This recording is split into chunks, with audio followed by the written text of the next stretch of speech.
રોજ સવારે અને સાંજે અવશ્ય સાંભળો દેવી કવચ. ઓમ ચંડિકા દેવીને નમસ્કાર. માર્કંડેયજીએ કહ્યું, હે પિતામહ, જે આ સંસારમાં પરમ ગોપનીય અને મનુષ્યનું બધી રીતે રક્ષણ કરનારું છે, અને જેને તમે અત્યાર સુધી બીજા કોઈ સામે પ્રગટ ન કર્યું હોય એવું કોઈ સાધન મને કહી બતાવો. બ્રહ્માજી બોલ્યા, હે બ્રાહ્મણ, એવું સાધન તો એકમાત્ર દેવીનું કવચ જ છે, જે ગોપનીય કરતાં પણ પરમ ગોપનીય, પવિત્ર તથા બધા પ્રાણીઓ ઉપર ઉપકાર કરનારું છે. હે મહામુનિ, તે સાંભળો. દેવીની 9 મૂર્તિઓ છે, તેમને નવદુર્ગા કહે છે. તેમના અલગ અલગ નામો બતાવવામાં આવે છે. પહેલું નામ શૈલપુત્રી છે, બીજું નામ બ્રહ્મચારિણી છે, ત્રીજું ચંદ્રઘંટાના નામે પ્રસિદ્ધ છે, ચોથી મૂર્તિને કુષ્માંડા કહે છે, પાંચમી દુર્ગાનું નામ સ્કંદ માતા છે, છઠ્ઠી દુર્ગાનું નામ કાત્યાયની છે, સાતમું સ્વરૂપ કાલરાત્રિ, આઠમું સ્વરૂપ મહાગૌરી અને નવમી દુર્ગા એટલે સિદ્ધિદાત્રી. આ બધા નામ વેદ ભગવાન દ્વારા કહેવાયા છે. જ્યારે કોઈ મનુષ્ય અગ્નિથી સળગી રહ્યો હોય, યુદ્ધ ભૂમિમાં શત્રુઓથી ઘેરાઈ ગયો હોય, સંકટમાં ફસાઈ ગયો હોય, તેનું તથા કોઈ ભયથી ડરી ગયો હોય અને દુર્ગાનું શરણ લીધું હોય, તેનું ક્યારેય કોઈ અમંગળ થતું નથી. યુદ્ધના સમયે મુશ્કેલી હોવા છતાં પણ તેને કોઈ વિપત્તિ ઉદ્ભવતી નથી. તેને શોક, દુઃખ અને ભય પ્રાપ્ત થતા નથી. જેમણે દેવીનું ભક્તિપૂર્વક સ્મરણ કર્યું છે, તેમનો અભ્યુદય નક્કી છે. હે દેવી, જેઓ તમારું ચિંતન કરે છે, તેમનું તમે ચોક્કસ કલ્યાણ કરો છો, રક્ષણ કરો છો.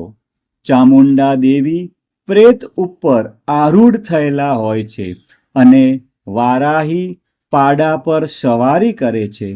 ઐન્દ્રીનું વાહન ઐરાવત હાથી છે, વૈષ્ણવી ગરુડ પર આવે છે અને માહેશ્વરી આખલા પર આરૂઢ થયેલા છે. કૌમારીનું વાહન મોર છે, વિષ્ણુ પ્રિય લક્ષ્મી કમળ પર વિરાજમાન છે અને તેમના હાથમાં લાલ કમળ છે. આખલા પર આરૂઢ થયેલ દેવી ઈશ્વરીએ શ્વેત વસ્ત્ર ધારણ કરી રાખ્યા છે. બ્રાહ્મી હંસ પર બેઠેલા છે અને બધા જ આભૂષણો ધારણ કર્યા છે. આ બધી દેવીઓ માતાઓ યોગ શક્તિઓથી સંપન્ન છે, જેઓ અનેકવિધ આભૂષણો પહેરવાથી શોભે છે. તેમણે અનેક રત્નો ધારણ કર્યા છે, ક્રોધથી ભરેલી છે અને ભક્તોનું રક્ષણ કરવા રથમાં બેઠેલી છે. આ દેવીઓના હાથમાં શંખ, ચક્ર, ગદા, શક્તિ, હળ, મૂષળ, ખેટક, તોમર, કુહાડી, દોરડું, કુંત, ત્રિશૂળ અને ઉત્તમ ધનુષ્ય ધારણ કરેલા છે. દૈત્યોના શરીરનો નાશ કરવો અને ભક્તોને અભયદાન આપવું, દેવતાઓનું હિત કરવું એ તેમના શસ્ત્ર ધારણનો ઉદ્દેશ છે. મહારૌદ્ર રૂપ, અત્યંત ઘોર પરાક્રમી, મહાબલી અને મહા ઉત્સાહયુક્ત હે દેવી, તમે મહાન ભયનો નાશ કરનારા છો. તમને મારા નમસ્કાર છે. તમારી સામે જોવું પણ મુશ્કેલ છે. શત્રુઓનો ભય વધારનાર હે જગદંબિકા, મારું રક્ષણ કરો. પૂર્વ દિશામાં ઐન્દ્રી શક્તિ મારું રક્ષણ કરે. અગ્નિ ખૂણામાં અગ્નિશક્તિ, દક્ષિણ દિશામાં વારાહી તથા નૈઋત્ય ખૂણામાં ખગધારિણી મારું રક્ષણ કરે. પશ્ચિમ દિશામાં વારુણી અને વાયવ્ય ખૂણામાં હરણ પર સવારી કરનારા દેવી મારું રક્ષણ કરો. ઉત્તર દિશામાં કુમારી અને ઈશાન ખૂણામાં શૂલધારિણી મારું રક્ષણ કરો. હે બ્રહ્માણી, તમે ઉપરની બાજુએ મારું રક્ષણ કરો. હે વૈષ્ણવી, તમે નીચેની બાજુએ મારું રક્ષણ કરો. આ જ પ્રમાણે શબ જેનું વાહન છે તે ચામુંડા દેવી દસે દિશાઓમાં મારું રક્ષણ કરો. જયા આગળની બાજુએ અને વિજયા પાછળની બાજુએ રક્ષણ કરે. ડાબા ભાગે અજિતા દેવી, જમણા ભાગે અપરાજિતા મારું રક્ષણ કરે. ઉદ્યોતિની શિખાનું રક્ષણ કરે અને ઉમા મારા મસ્તક પર વિરાજિત થઈને મારું રક્ષણ કરે. માલધરી દેવી મારા કપાળનું અને યશસ્વી મારી ભમરોનું રક્ષણ કરે. ત્રિનેત્રા ભમરોના મધ્ય ભાગનું અને યમઘંટા દેવી નાસિકાઓનું રક્ષણ કરે. શંખીની બંને આંખોના મધ્ય ભાગનું રક્ષણ કરે અને દ્વારવાસીની કાનોનું રક્ષણ કરે. કાલિકા ગાલોનું તથા સાંકરી કાનોના મૂળ ભાગોનું રક્ષા કરે.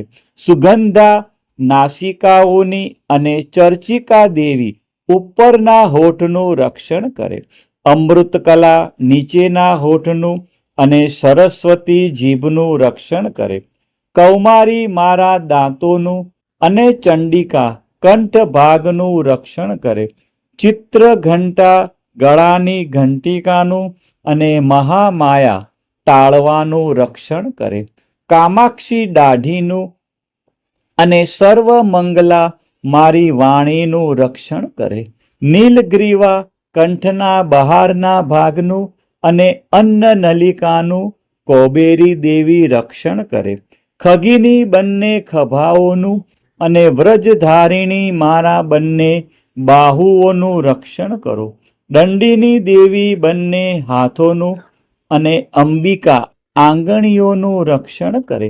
શુલેશ્વરી નખોનું રક્ષણ કરે અને કુલેશ્વરી પૂખ પેટનું રક્ષણ કરો. મહાદેવી બંને સ્તનોનું અને શોક વિનાશીની મનનું રક્ષણ કરે. લલિતા દેવી હૃદયનું અને શૂલધારિણી ઉદરનું રક્ષણ કરે. કામિની નાભીનું અને ગુહેશ્વરી ગુભાગનું રક્ષણ કરો. પૂતના અને કામિકા લિંગનું અને પાડાને વાહન બનાવનાર દેવી ગુદાનું રક્ષણ કરે. ભગવતી કટી પ્રદેશનું અને ઘૂંટણોની રક્ષા વિંધ્યવાસિની કરે. સર્વ કામનાઓ પૂરી કરનારા દેવી જંઘાઓનું રક્ષણ કરે. નારસિંહ દેવીઓનું પિંડીઓનું રક્ષણ કરે. તેજસી બંને પગોના પૃષ્ઠભાગનું રક્ષણ કરે. શ્રીદેવી પગોની આંગળીઓનું અને તલવાસિની દેવી પગના તળિયાનું રક્ષણ કરે. પોતાની વિકરાળ દાઢોથી ભયંકર દેખાતા કરાલી દેવી નખોનું અને ઉદ્ધવકેશિકા દેવી વાળનું રક્ષણ કરે. કૌબેરી રૂવાંટીના છિદ્રોનું અને વાઘેશ્વરી ત્વચાનું રક્ષણ કરે. પાર્વતી રક્ત, મજ્જા, વસા, માંસ, હાડકા અને મેદનું રક્ષણ કરે. કાલરાત્રિ આંતરડાઓનું અને મુકુટેશ્વરી પિત્તનું રક્ષણ કરે. પદ્માવતી કમળ કોષોના મૂળ આધારનું અને ચૂડામણી કફનું રક્ષણ કરે. જ્વાળામુખી નખોના તેજનું અને અભેગા સમસ્ત સાંધાઓનું રક્ષણ કરે. હે બ્રહ્માણી, તમે મારા વીર્યનું રક્ષણ કરો. હે છત્રેશ્વરી, મારી છાયાનું રક્ષણ કરો. હે ધર્મધારિણી, મારા અહંકાર, મન અને બુદ્ધિનું રક્ષણ કરો. હે વ્રજ ધારણ કરનાર દેવી, મારા પ્રાણ, અપાન, વ્યાન, ઉદાન અને સમાનનું સંરક્ષણ કરો. કલ્યાણથી શોભતા હે દેવી, મારા પ્રાણનું રક્ષણ કરો. યોગીની દેવી રસ, રૂપ, ગંધ, શબ્દ અને સ્પર્શનું, અને હે નારાયણી, તમે મારા સત્વ, રજ અને તમો ગુણનું રક્ષણ કરો. વારાહી આયુષ્યનું રક્ષણ કરે, વૈષ્ણવી ધર્મનું રક્ષણ કરે, તથા ચક્ર ધારણ કરનારા દેવી યશ અને કીર્તિ, લક્ષ્મી અને ધનનું તેમજ વિદ્યાનું રક્ષણ કરો. હે ઇન્દ્રાણી, તમે ગોત્રનું રક્ષણ કરો. હે ભૈરવી, પત્નીનું રક્ષણ કરો. હે ચંડિકા, મારા પશુઓનું રક્ષણ કરો. હે મહાલક્ષ્મી, પુત્રોનું, સંતાનોનું રક્ષણ કરો. હે સુપથા દેવી, મારા પથનું, અને ક્ષેમકરી દેવી, મારા માર્ગનું રક્ષણ કરે. હે મહાલક્ષ્મી, રાજદ્વારી કાર્યોમાં મારું રક્ષણ કરો, તથા સર્વ બાજુએ રહેલા વિજયા, ચારે બાજુ રહીને રક્ષણ કરો. હે દેવી, જે સ્થાન કવચમાં કહેવાયું નથી અને તેથી રક્ષણ વિનાનું છે, તે બધા સ્થાનો તમારા વડે સુરક્ષિત થાય, કારણ કે તમે વિજયશાલિની અને પાપનાશીની છો. મનુષ્ય પોતાના શરીરનું ભલું ઈચ્છતો હોય તો તેણે કવચનો પાઠ કર્યા વિના એક ડગલું પણ ભરવું નહીં. કવચનો પાઠ કરીને જ યાત્રા કરવી. કવચના પાઠથી બધી બાજુથી સુરક્ષિત થયેલો મનુષ્ય જ્યાં જ્યાં જાય છે ત્યાં ત્યાં તેને ધન લાભ થાય છે, સઘળી કામનાઓ પર વિજય પ્રાપ્ત થાય છે. તે જે અભિષ્ટ વસ્તુનું ચિંતન કરે છે તેને તે અચૂકપણે પ્રાપ્ત કરી લે છે. તે મનુષ્ય આ પૃથ્વી ઉપર અતુલ ઐશ્વર્ય પામે છે. કવચથી રક્ષાયેલો મનુષ્ય નિર્ભય થઈ જાય છે. યુદ્ધમાં તેમનો પરાજય થતો નથી, તથા તે ત્રણેય લોકમાં પૂજનીય બને છે. આ દેવી કવચ દેવતાઓને પણ દુર્લભ છે. જે આ કવચનો દરરોજ 3 સંધ્યાએ શ્રદ્ધાપૂર્વક પાઠ કરે છે તેની દૈવી કલા પ્રાપ્ત થાય છે, તથા તે ત્રણેય લોકમાં પરાજિત થતો નથી. એટલું જ નહીં, તે અપમૃત્યુથી રહિત થઈને 100 કરતાં પણ વધુ વર્ષ જીવે છે. કવચ ધારણ કરનાર મનુષ્યની રાજા તરફથી સન્માન અને વૃદ્ધિ થાય છે.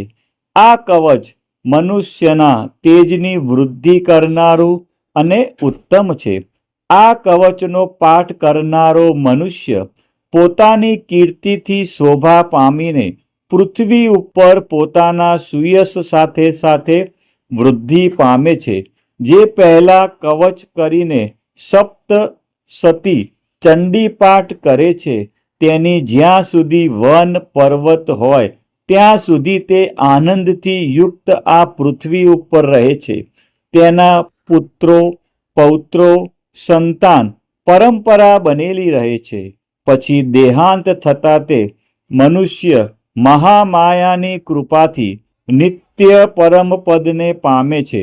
જે દેવતાઓને પણ દુર્લભ છે, તે સુંદર દિવ્ય રૂપ ધારણ કરે છે અને કલ્યાણ શિવની સાથે આનંદનો ભાગી બને છે. દેવી કવચ સમાપ્ત. બોલો શ્રી અંબે માત કી જય, ચામુંડા માત કી જય, ખોડિયાર માત કી જય, ઉમિયા માત કી જય, મહાકાળી માત કી જય. આ પ્રમાણે રોજ સવારે અને સાંજે દેવી કવચનો પાઠ અવશ્ય કરવો અથવા સાંભળવો.